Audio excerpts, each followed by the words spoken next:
বিএনপির এক নেতা বলছে এই অতিরিক্ত গরম এর জন্য দায়ী শেখ হাসিনা সরকার।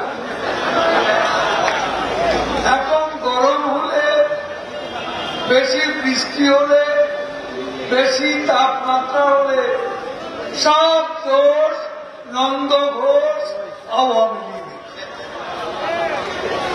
বজ্রপাতে মানুষ পড়লে তখনও বলে আওয়ামী লীগ। এর জন্য দায়ী কে? আওয়ামী লীগ। আজকের যে মানুষের দুর্ভোগ, সবাই এদেশের মানুষ, সংখ্যাগরিষ্ঠ মানুষের দরিদ্র, সবার বাসায় তো আর এসি নেই, অনেকের বাসায় ফ্যান পর্যন্ত নেই। এই শ্রমজীবী মানুষ, দিন মজুর, তারা কি করে বাঁচবে?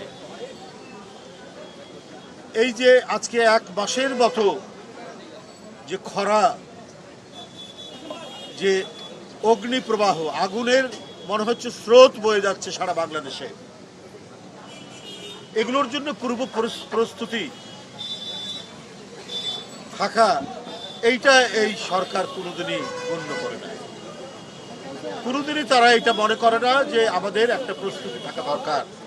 আপনি যদি কথা বলেন, ওবায়দুল কাদের সাহেব 3টা ডিগবাজি দিয়ে অনর্গল মিথ্যা কথা বলে যাবেন, অনর্গল মিথ্যা কথা বলে যাবেন।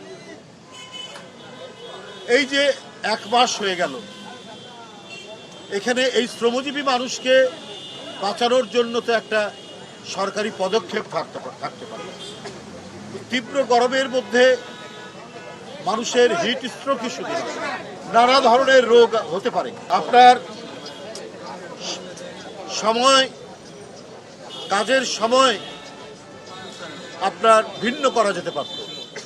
এখন 5টার সময় ফজরের আজান হয়, যদি 6টা থেকে 10টা পর্যন্ত, ওদিকে 4টা থেকে 6টা পর্যন্ত বা 7টা পর্যন্ত হলেও মানুষ এই কাজের সময় যদি করা যায়, আলাদা করা যেত, তাহলে এই শ্রমজীবী মানুষ, এই যে নির্মাণ শ্রমিক, এই যে হোটেল শ্রমিক, এই যে রিক্সাওয়ালা, এরা কিন্তু অনেকখানি বাঁচতে পারত।